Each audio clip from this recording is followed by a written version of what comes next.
News podcast में आपका स्वागत है। 2 सितंबर 2025 की ताज़ा खबरें। राष्ट्रीय सुर्खियां। महाराष्ट्र में मराठा आरक्षण आंदोलन समाप्त, सरकार ने मानी मांगे। मनोज जरांगे पाटिल ने सरकार द्वारा मराठा समुदाय को आरक्षण देने की मांगे स्वीकार किए जाने के बाद अपनी भूख हड़ताल समाप्त कर दी है। इस समझौते के तहत कुणबी प्रमाण पत्र जारी करने के लिए एक समिति का गठन किया जाएगा।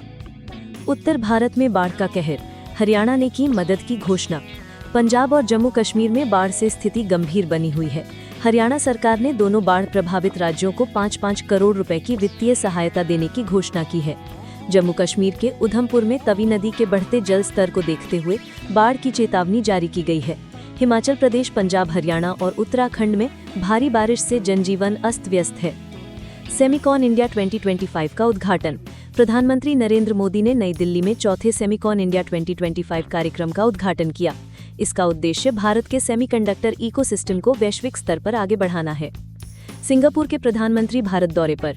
सिंगापुर के प्रधानमंत्री लॉरेंस वोंग अपनी 3 दिवसीय भारत यात्रा पर नई दिल्ली पहुंच गए हैं। उनकी इस यात्रा का उद्देश्य दोनों देशों के बीच कौशल विकास, वित्त और डिजिटल क्रांति जैसे क्षेत्रों में सहयोग को और मजबूत करना है।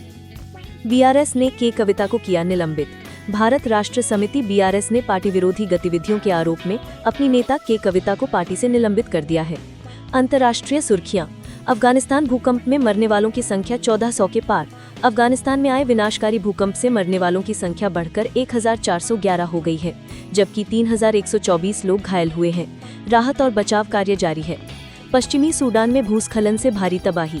पश्चिमी सूडान के एक गांव में हुए भीषण भूस्खलन में 1000 से अधिक लोगों के मारे जाने की आशंका है। एससीओ समिट में भारत को आतंकवाद पर बड़ी कूटनीतिक जीत। चीन में संपन्न हुए शंघाई सहयोग संगठन एससीओ शिखर सम्मेलन के संयुक्त घोषणा पत्र में जम्मू कश्मीर के पहलगाम में हुए आतंकी हमले की निंदा की गई, जिसे भारत की एक महत्वपूर्ण कूटनीतिक सफलता माना जा रहा है। अन्य प्रमुख खबरें। एनडीए का 4 सितंबर को बिहार बंद का आह्वान। प्रधानमंत्री नरेंद्र मोदी की मां पर की गई एक कथित अभद्र टिप्पणी के विरोध में राष्ट्रीय जनतांत्रिक गठबंधन एनडीए ने 4 सितंबर को बिहार बंद का ऐलान किया है।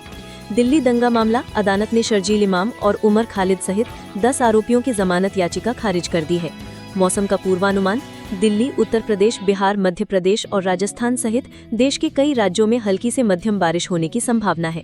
गुरुग्राम और देहरादून के लिए भारी बारिश का अलर्ट जारी किया गया है। धन्यवाद।